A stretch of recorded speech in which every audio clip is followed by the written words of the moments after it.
তোরা সবাই কেমন আছেন? তো আশা করি সবাই ভালো আছেন। আমি এখন পটল দিয়ে আলু দিয়ে মাছ দিয়ে বিরান করবো। তো প্রথমে একটা কড়াইতে তেল গরম করে 2টা আলু কুচি করে নিয়েছিলাম, ওইটা নুন হলুদ দিয়ে ভালোভাবে নাড়িয়ে ছেড়ে লাল লাল করে ভেজে তারপর আলাদা একটা পাত্রে নামিয়ে নিব। তারপর একই কড়াইতে তেল গরম করে কেটে রাখা পটলগুলো দিয়ে দিব। তো পটলগুলো দিয়ে আবারও লবণ এবং হলুদ দিয়ে ভালোভাবে ভেজে নেব। পটলটা ভাজা হয়ে গেলে নামিয়ে নিয়ে তারপর এই তেলের মধ্যে পেঁয়াজ কুচি দিয়ে ভালোভাবে নাড়িয়ে ছেড়ে লাল লাল করে ভেজে নেব।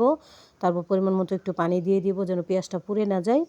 তারপর হলুদের গুঁড়া, পরিমাণ মতো মরিচের গুঁড়া, অল্প পরিমাণে জিরে গুঁড়া এবং স্বাদ মতো লবণ দিয়ে ভালোভাবে নাড়িয়ে চাড়িয়ে মশলাটা কষিয়ে নেব। মশলাটা কষিয়ে ভেজে রাখা পটল আলুগুলো দিয়ে দিব, দিয়ে ভালোভাবে নাড়িয়ে চাড়িয়ে কষিয়ে নেব কিছুক্ষণ।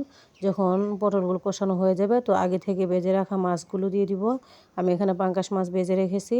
তো পাঙ্গাস মাছগুলো দিয়ে আবারও ভালোভাবে নাড়িয়ে চাড়িয়ে কিছুটা কষিয়ে তারপর এতে পরিমাণ মতো ঝোল দিয়ে নামিয়ে নেব। তো বন্ধুরা, আমার পাশে থাকার জন্য সবাইকে ধন্যবাদ।